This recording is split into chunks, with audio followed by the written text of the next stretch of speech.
지금부터 내가 해주는 얘기 들어주겠니? 7월 10일 금요일 새벽입니다. 오늘도 새날을 주신 하나님께 감사하면서 찬양 올려드리겠습니다. 우리에겐 소원이 하나 있네. 우리에겐 소원이 하나 있네. 주님 다시 오실 그날까지 우리 가슴에 새긴 주의 십자가 사랑 나의 교회를 사랑케 하네. 주의 교회를 향한 우리 마음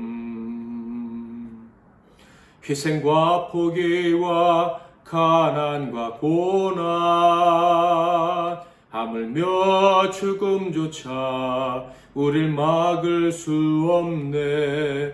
우리 교회는 이 땅의 희망 교회를 교회 되게 예배를 예배 되게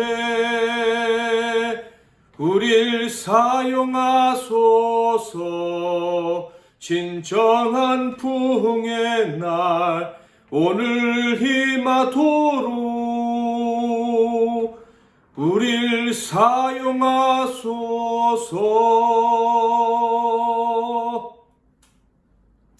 오늘 하나님께서 주시는 은혜의 말씀은 신약성경 고린도전서 16장 1절부터 12절 말씀이 되겠습니다. 고린도전서 16장 1절부터 12절 말씀입니다. 제가 1절부터 4절까지만 봉독해 드리겠습니다. 성도를 위하는 연보에 관하여는 내가 갈라디아 교회들에게 명한 것 같이 너희도 그렇게 하라. 매주 첫날에 너희 각 사람이 수입에 따라 모아두어서 내가 갈 때에 연보를 하지 않게 하라. 내가 이럴 때에 너희가 인정한 사람에게 편지를 주어 너희의 은혜를 예루살렘으로 가지고 가게 하리니 만일 나도 가는 것이 합당하면 그들이 나와 함께 가리라. 아멘.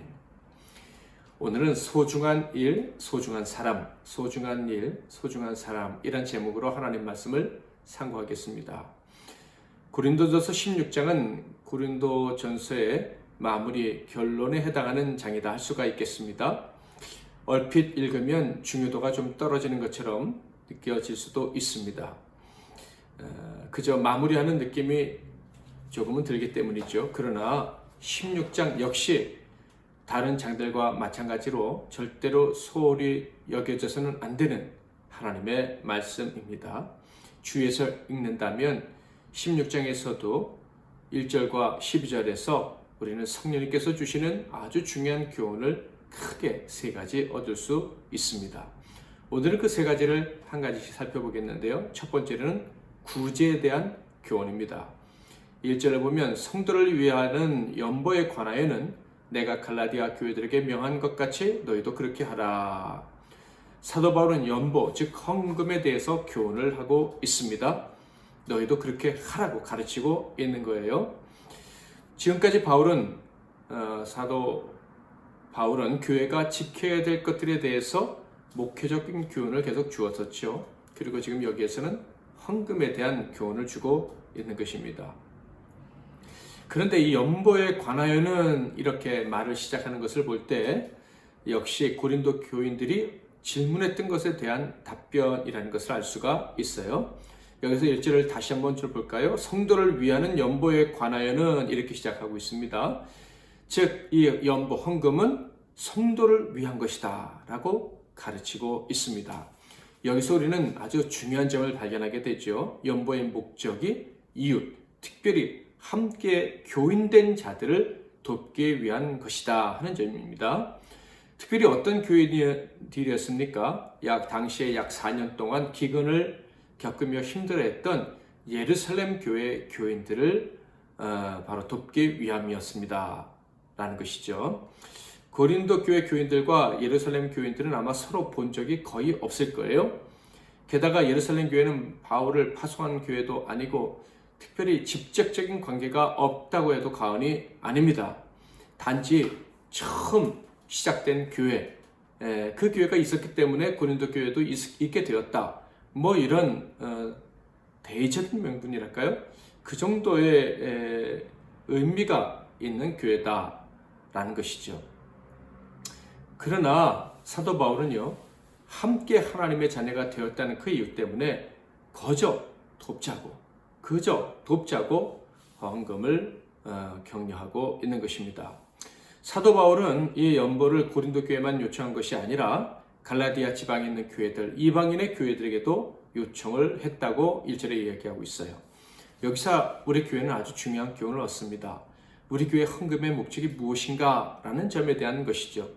오늘날 우리들의 교회에서 성도들이 헌금을 할 때 11조를 제외하고 또 많은 헌금들이 있고 그 헌금들의 이유, 목적이 있습니다. 초대교회도 아마 그랬을 거예요.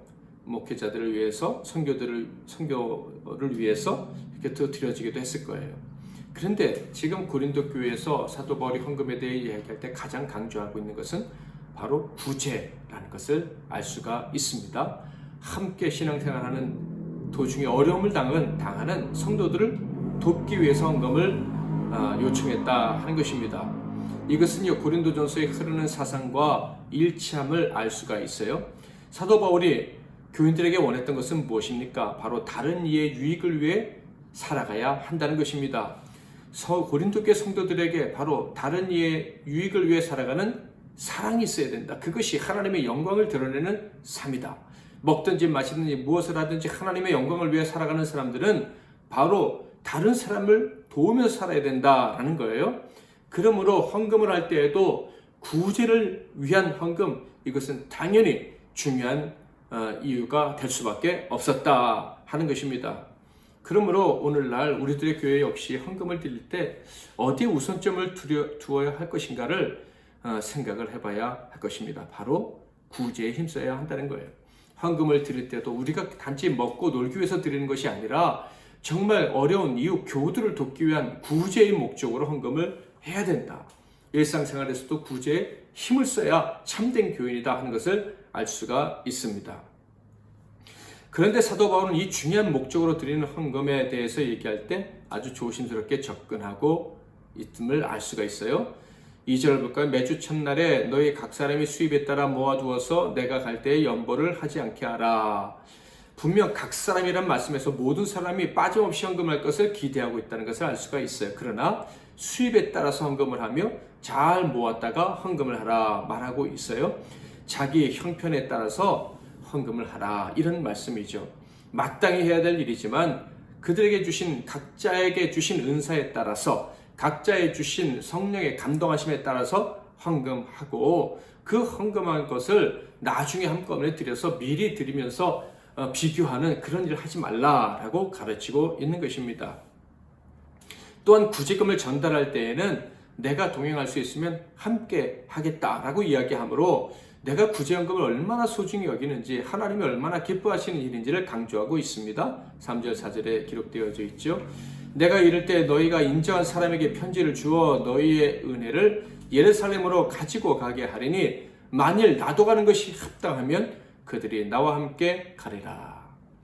이어서 두 번째 교훈을 주는데 그것은 하나님의 사역자들을 소중히 여겨라 하는 것입니다. 사도 바울은 자신이 고린도 교회 방문을 원한다, 이렇게 얘기하고 있어요. 그것이 5절부터 9절에 기록되어져 있습니다.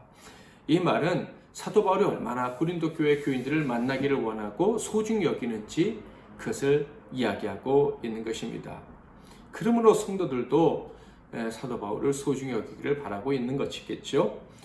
이 편지를 쓸 때 사도 바울은 에베소에 있었습니다. 그런데 그 에베소에는 복음의 문이 활짝 열려 있었어요. 추수 때처럼 여겨졌다 하는 거예요. 방해도 물론 많이 있었어요. 9절에 보면 내게 광대하고 유효한 문이 열렸으나 대적하는 자가 많음이라. 복음의 문이 열려서 열심히 복음을 전하고 있었지만 박해가 심해서 사도 바울은 고린도 교회에 가서 좀 쉬기 원하는 마음도 있었던 것 같습니다. 힘든 상황이었지만 복음을 전할 수 있는 기회를 놓칠 수 없었기에 사도 바울은 먼저 디모데를 고린도 교회에 보내기로 한 거예요. 그런데 걱정이 있었습니다. 그것은 목회자들이 고린도 교회 성도들을 소중히 여기는 것만큼 고린도 교회 교인들은 목회자들을 소중히 여기지 않는다. 그래서 디모데를 보냈을 때 그를 함부로 여길까 걱정을 했던 것입니다. 그래서 이렇게 말합니다. 디모데가 이르거든 너희는 조심하여 그러 두려움이 없이 너희 가운데 있게 하라. 이는 그도 나와 같이 주의 일을 힘쓰는 자임이라. 그러므로 누구든지 그를 멸시하지 말고 평안히 보내어 내게로 오게 하라. 나는 그가 형제들과 함께 오기를 기다리노라. 디모데를 두렵게 할 수도 있고 그를 멸시할 수도 있다는 것을 알았다 하는 것입니다. 진실되게 말씀을 전하는 자, 참되게 목양하는 자를 고린도 교회 교인들이 알아보지 못할 수 있다는 것을 염려했음을 알 수가 있어요. 그래서 디모데가 갔다가 무시당하고 조롱당하고 억울한 일을 당할 수 있다는 것을 알았던 거예요. 함께하는 일꾼을 소중히 여길 수 있기를 바랍니다. 함께하는 참된 목회자들을 소중히 여기는 우리 교우들이 다 되시기를 바랍니다. 세 번째 교훈은 바로 이 진실된 지도자가 어떤 사람인지를 그 본을 보여주고 있습니다. 사람들은요 보통 자신이 속해 있는 공동체 내에서 자기의 영향력이 세지기를 원합니다. 고린도 교회도 그랬어요. 그래서 이 자기의 영향력이 세지기 원하는 이기적인 목적 하나 때문에 서로 편을 가르고 헐뜯고 싸웠죠. 이런 와중에 이 신실한 목회자였던 아볼로의 방문을 바울을 통해 요청을 했던 것입니다. 그들은 다투면서도 아볼로가 오기를 원했다 하는 거예요. 이런 요청을 받은 바울은 아볼로에게 고린도의 요청을 전달했죠. 그런데 아볼로는 이렇게 대답했습니다. 형제 아볼로에 대하여는 그에게 형제들과 함께 너에게 가라고 내가 많이 권하였으되 지금은 갈 뜻이 전혀 없으나 기회가 있으면 가리라. 지금은 갈 뜻이 전혀 없다. 이렇게 아볼로가 대답을 했던 것입니다. 이유가 무엇일까요? 자기가 가면 편이 나눠질까 염려했기 때문입니다.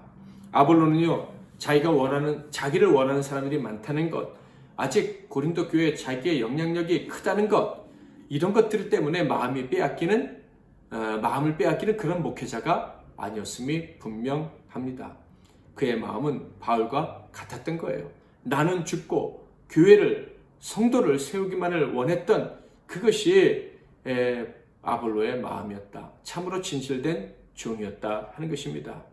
자기가 가서 편이 나뉘고 그래서 다툼이 일어나는 것을 원하지 않았다는 거예요. 귀한 목적으로 아볼로는 교회의 요청, 바울의 요청을 거절했던 것입니다. 다른 측면으로 보면 이렇게 해석할 수도 있어요. 고린도 교회는 참 은혜를 많이 받은 교회였지만 다 누리지 못하고 은혜를 차버렸구나 하는 그런 측면으로 볼 수 있다 하는 것이죠. 그들에게는 참으로 위대하고 신실한 종들이 함께 있었어요. 다른 사람도 아니고 바울과 아볼로. 그들로부터 그들은 믿음을 배우고 성경을 배운 거예요. 그런데 편이 갈라졌어요. 바울파, 아볼로파. 게다가 잠깐 들렀던 베드로의 파도 있었어요. 게바파. 그런데 지금 어떻습니까? 그들 중에 이 고린도 교회들과 함께하는 사람은 아무도 없어요. 바울도 함께하지 않고 아볼로도 그렇고 베드로도 그들과 함께하지 않아요. 얼마나 큰 손해입니까?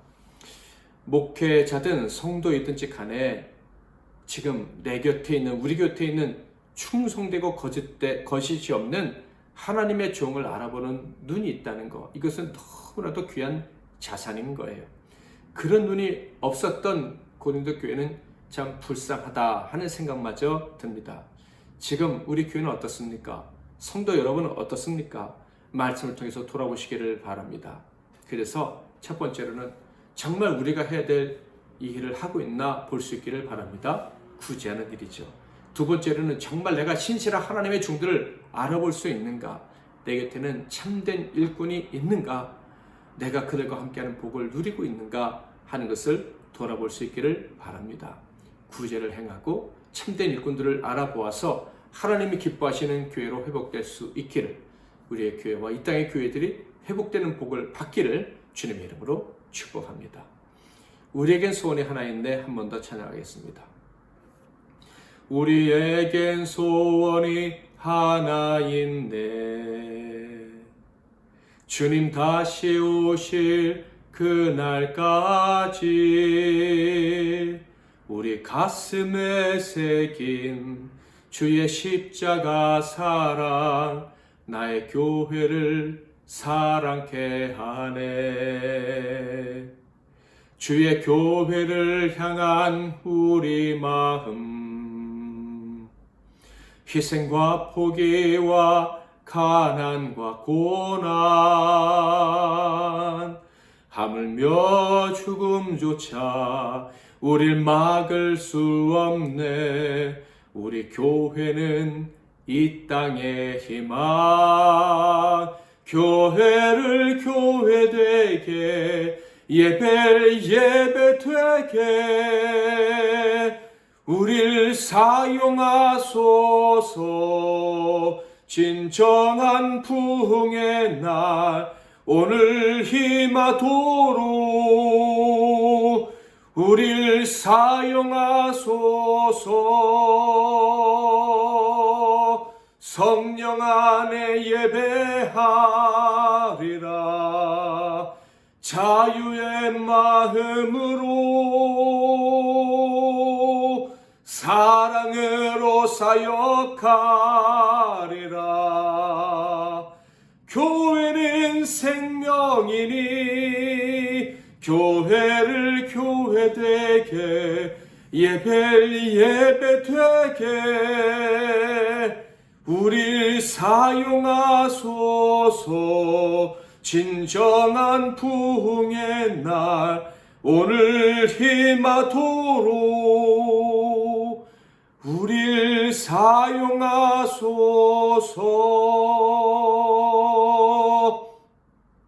아멘. 기도 제목을 드리겠습니다.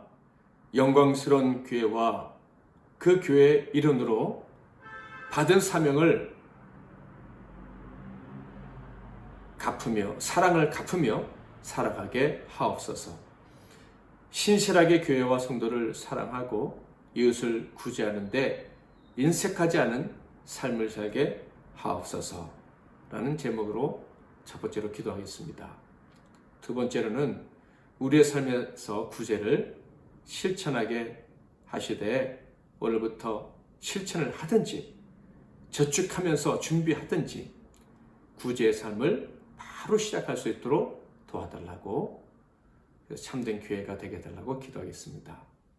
마지막으로는 오늘 하루의 삶, 우리들의 교회와 MBC 나눔교회를 위해서, 우리가 감당해야 될 사명들을 위해서, 우리가 사랑하며 기도해 드려야 될 수많은 영혼들을 위해서 기도하겠습니다. 제가 먼저 기도하고 여러분 각자 기도하시고 오늘 하루도 복된 하루